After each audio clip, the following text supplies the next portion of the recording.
این ویدیو رو میخوام با جواب دادن به سوال یکی از عزیزانمون شروع کنم که ایشون پرسیدند چطور میتونیم تفاوت بین صدای ذهن و صدای روح یا همون قلبمون رو متوجه بشیم و چطور میتونیم بفهمیم که این ایده هایی که به ذهن ما میرسه به فرض اینکه برای ما پول خلق کنه یا هدایتمون کنه به سمت یک رشد و پیشرفتی، این ایده ها از سمت خداست یا از سمت شیطانه. سوالشون بسیار بسیار ارزشمند بود. توی این ویدیو پاسخ این سوال رو با هم دیگه همراه خواهیم بود و اگر ویدیو قبلی رو بچه‌ها ندیدید حتما اون ویدیو رو ببینید، بسیار کاربردی هست برای شما عزیزانم.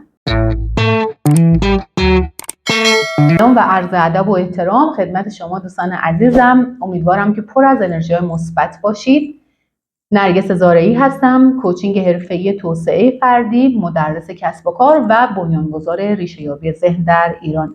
خیلی خوشحالم بچه‌ها با این ویدیو در کنارتون هستم. از سوال ارزشمند دوست عزیزمون، اینکه چطور ما بفهمیم که ذهن داره حرف میزنه یا روح داره حرف میزنه، کار خیلی خیلی سختیه. ببینید ما اومدیم تو مباحث قانون جذب، تو مباحث ذهنیت با هم دیگه نوشتیم که آقا ما میایم هدف گذاری میکنیم، توضیح میدیم که میخوایم به این هدف برسیم و جهان هستی طبق RAS ذهنی ما ایده ها رو میاره، افراد رو میاره، شرایط رو میاره، رشد و پیشرفت اتفاق میفته. ولی یک تفاوت خیلی بزرگی هست بین ایده هایی که از ذهن میاد و ایده ها و الهاماتی که از قلب میاد و الان میخوام نشونه هاشو به شما بدم که قدرت تشخیصتون بره بالا. دوستان، ذهن چی کار میکنه؟ ذهن همیشه ما رو به این ور اون ور میکشونه. یعنی وقتی که شما یک عالمه سیگنال استرس‌زا رو دارید دریافت میکنید، اینا همش کارهای ذهنه، کارهای همون شیطان درونیه، کار نفسه. ایده به ذهنتون میرسه، خب ولی ایده چیه؟ ایده به این صورته که وقتی شما میری قدم به سمت این ایده برمیدارین، حالتون بد میشه، میترسید، اعصابتون خورد میشه، کارم جلو نمیره، نتیجه هم نداره، خروجی هم نداره. مثلا شما رفتی گفتی این دیگه ایده‌ایه که پول میسازم میلیاردی، قدم رو گذاشتید رفتید، ولی نگاه میکنید به جایی که مسیر جلو بره انگار عقبگرد داره. و اینجا اون دوستانی که آگاه نیستن نمیدونن چرا این اتفاق میفته، چون اون ایده از سمت ذهن بوده، از سمت اون چیزهایی که توی ذهن بوده به عنوان تجزیه تحلیل. ذهن کارش اینه دیگه، همیشه منطقی فکر میکنه، تجزیه تحلیل میکنه، دو تا چهار تا میکنه، از چه راهی، چگونه، چطور بتونم به دست بیارم. و جالبه که ایده هایی که ذهن به ما میده بچه‌ها، ایده های چیه؟ ایده هاییه که شما میدونی قبلا. یعنی مثلا اگر که دوستت یه همکارت رفته توی خرید و فروش ملک و بازسازی و حالا اینجور چیزا 2 قرون 2000 سود کرده، شما ایده هایی به ذهنتون میرسه که حول و حوش این سبک از حرفایی که شنیدید، افرادی که دیدید، پیشنهاداتی که شده بهتون، ایناست. اینا ذهنه. من میخوام تشخیص بدین بچه‌ها. یا مثلا شما نگاه میکنید 2 تا از همکاراتون رفتن توی بورس یا بیت کوین یا ارزهای دیجیتال یا فلان، پول درآوردن، حالا کم یا زیاد. بعد شما یک دفعه این ایده نشستی هم تو به ذهنت میرسه که پاشم برم توی این مسیر. خب این مشخصه که این ایده از سمت ذهنه. ذهن آنچه را به ما میدهد که ما قبلا شنیدیم، بهش فکر کردیم، تجزیه تحلیل کردیم، توی دوستامون دیدیم. و جالبه که الهامات جنسش فرق میکنه. جنس الهامات بچه‌ها خیلی خیلی لایته و گاهن اصلا به فکر ما نمیرسیده. اون ایده به فکر ما هم نمیرسیده.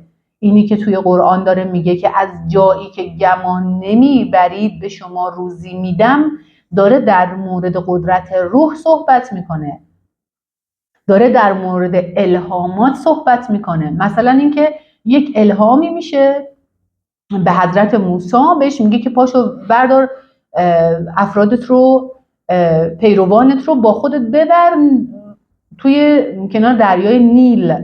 خب راهی برای فرار وجود نداره، این الهامه.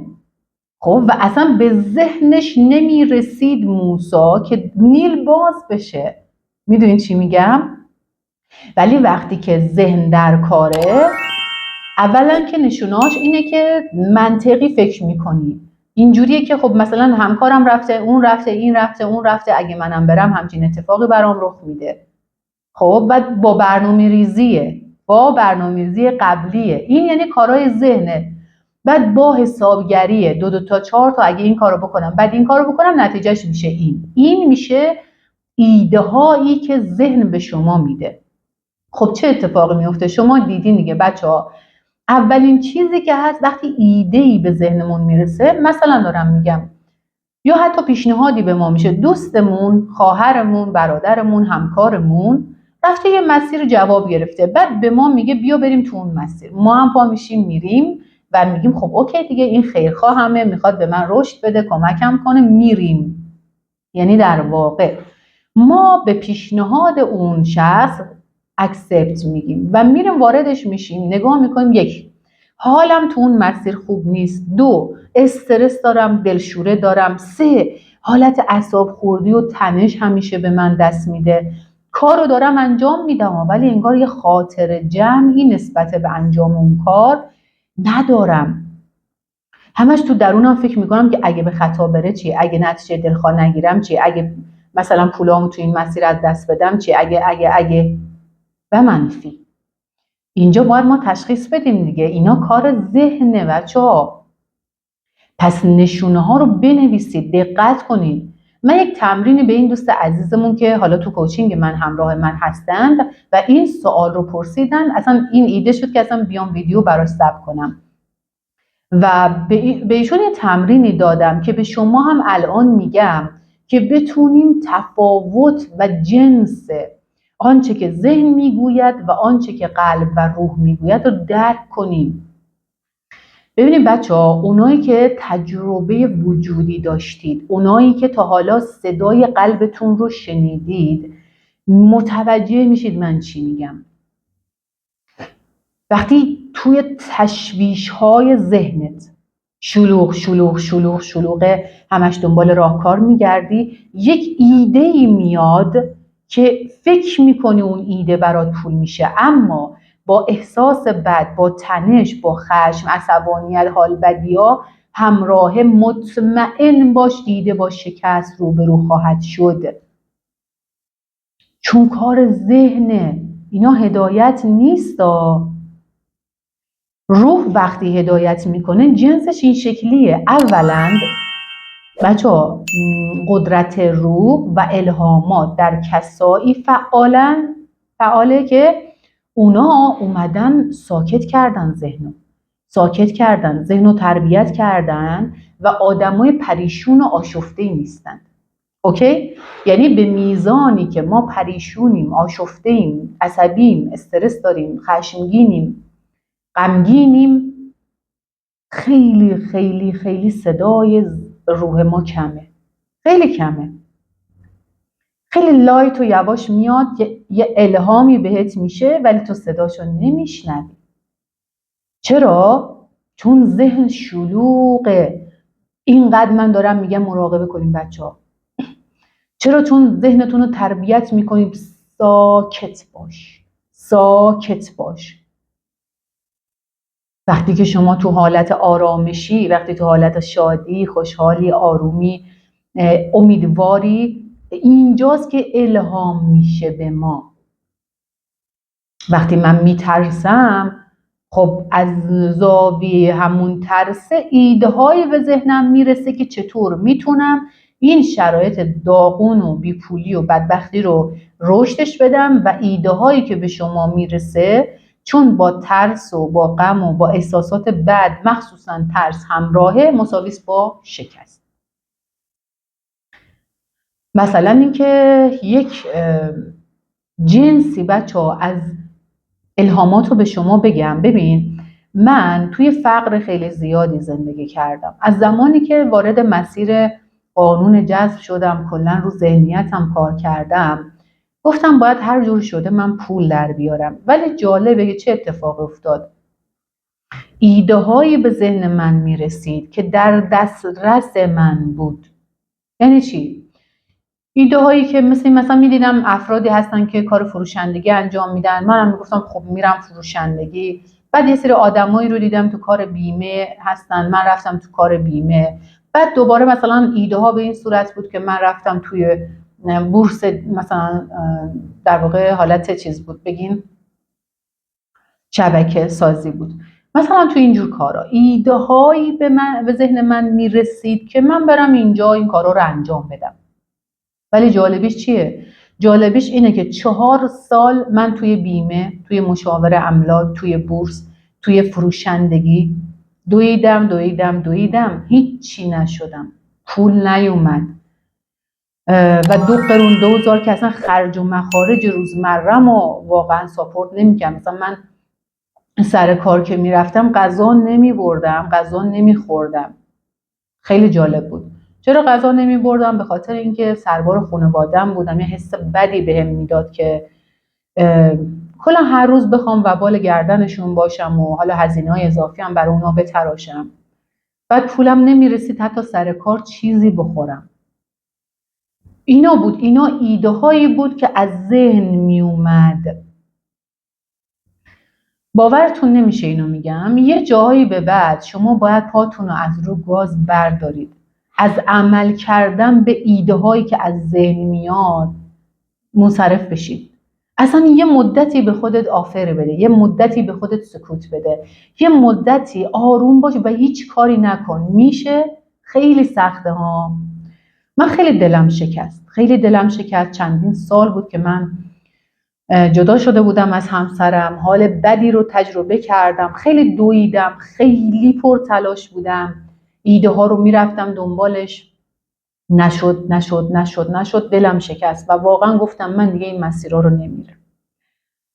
و اومدم شروع کردم 2-3 ماه کلا از کار و همه چی فاصله گرفتم. بعد کلی حرفم میشنیدم از خانواده‌ام، ای بابا مثلا درآمد نداره، فلان نداره، این به فکر آیندهش نیستش، پس برو حتما ازدواج کن تو که حالا نمیخوای کار کنی پول. یک عالمه سرزنشم اونجا شنیدم. ولی حدود تقریبا 2-3 ماه من رفتم تو حالت سکوت و گفتم خدایا اگه قرار من واقعا رشد کنم، به پول برسم، تو باید راه رو به من بگی. و خیلی به صورت کاملا اتفاقی میخوام بگم جنس هدایت ها چطوره. جنس هدایت ها دیگه با برنامه‌ریزی ذهنی ما نیست، روح انجام میده. هدایت میشیم، الهامات به ما گفته میشه. بعد 2-3 ماه خیلی آروم و لایت همینطور رفتم. بعد این هم که مراقبه کردم، از خداوند کمک خواستم، یک مسیری برای من باز شد. رفتم نگاه کردم توی در واقع آگهی های مختلفی که برای کار بود. یه آگهی برای من جالب بود چون نوشته بود که کسایی که تو مسیر قانون جذب هستن و اینا اولویت برای استخدام.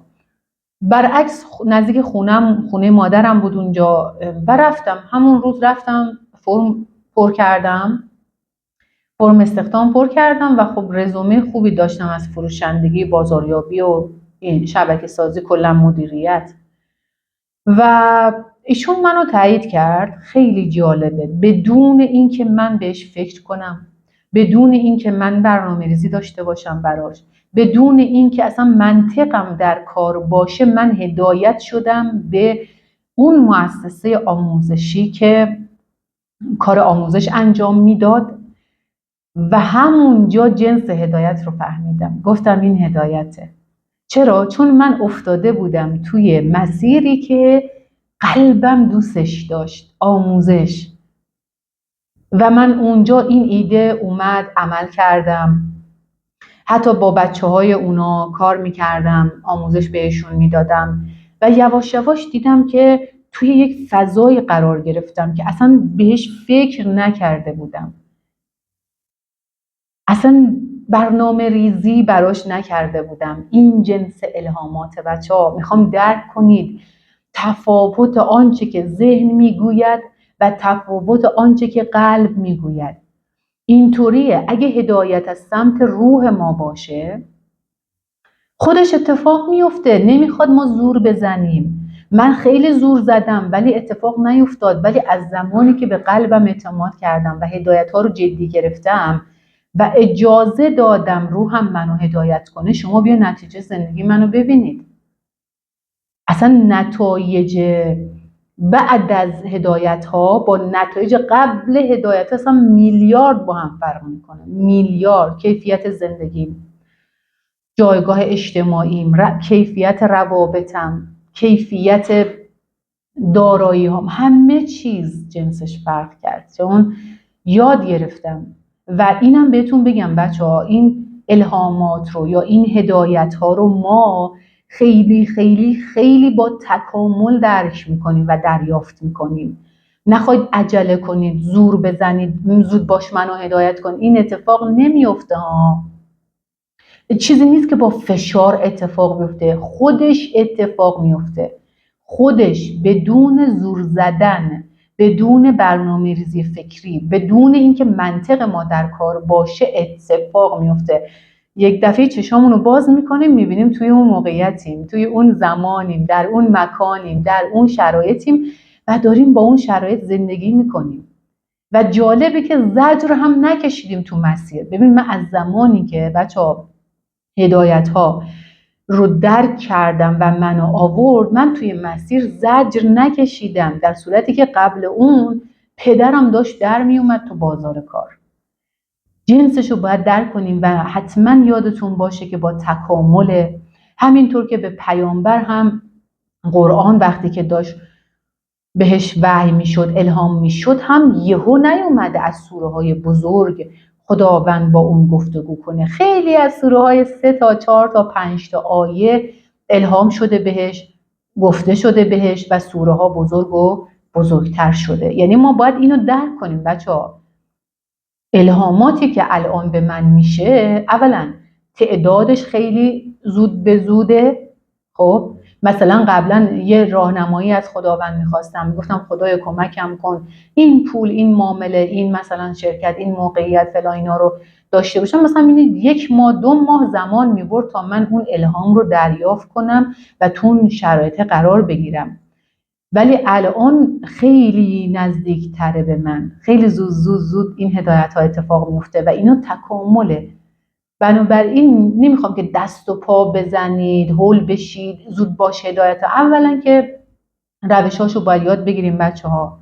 ذهن منطقی باید ساکت بشه و شما به قدرت تشخیص برسید که آیا ذهن داره حرف میزنه یا قلب داره حرف میزنه. و تمرینی که من به این دوست عزیز گفتم از امروز به بعد تجربه های وجودی که در مورد الهامات داری رو بشین بنویس و جنس اون رو درک کن که آرامشه.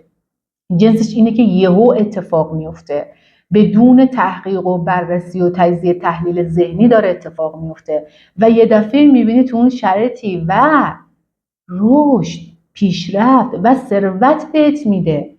در صورتی که وقتی ما با منطق میریم جلو درهی بسته میشه، انگار مثلا فکر کن داریم خیلی زحمت میکشیم ولی مسیر جلو نمیره و برای خیلی همونم عقبگرد داره. دوست دارم به این ویدیو بارها و بارها و بارها گوش کنید بچه ها. درک بکنین باید تفاوت منطق و تفاوت قلب رو. خب اینا تجربه وجودیه. ببین من الان مثلا تجربه وجودی کردم، یه نفری بیاد صحبت کنه قشنگ با تمام وجودم درک میکنم اینو هدایت ها بردنش. این مسیر توسط صدای قلبش باز شده که اینقدر نتایج بزرگه. وقتی ما با الهامات میریم جلو نتایج خیلی بزرگه، خیلی بزرگه. یعنی شما 1 میخوای میلیارد بهت میده. من خیلی دوست دارم شما هم به اندازه من این مسیر رو درک کنید، عجله نکنید بچه ها، آروم آروم اجازه بدید که بر قلبتون بشینه و جنسش رو درک کنید، بنویسید. با این توضیحاتی که من تو این ویدیو دادم، تجربه های وجودی که قبلا داشتید در مورد احساس کردید این الهام بوده، چون یهویی اتفاق افتاد و وقتی خودم رو درونش دیدم همش رشده، همش پیشرفته. اونایی که تو قبل بوده، اونایی که الان دریافت کردید فکر میکنید که صدای روحتونه و قلبتون هست و اونایی که حالا در آینده هست. شروع کنید بنویسید، شروع کنید قدرت بدید به روحتون، شروع کنید ببینید تلاش های روحتون رو. چون ببینید بچه ها، روح آگاهی بعد 5 رو داره، روح آگاهی رو داره که از زمان و مکانهای فارغه، اصلا زمان و مکانی برای روح وجود نداره و وقتی شما قدرت بهش میدید و وقتی میفهمید که اینا کار روح بوده، نتایج شما شگفت انگیز خواهد بود. خیلی دوستتون دارم، عاشقانه دوستتون دارم بچه ها. حتما به سایتمون سر بزنید. سایتمون nargisazarei.com هست. دوره 40 قدم ثروت معنوی کلا در مورد همین مباحث ساکت کردن ذهن، کنترل ذهن، نفس سرکشمون رو رام بکنیم، به ایده ها و الهامات عمل بکنیم تا بتونیم سلامتی، ثروت، شادی، آرامش، خوشبختی رو به راحتی و خود به خود جذب زندگیمون بکنیم. با ویدیوهای بعدی در کنارتون هستم.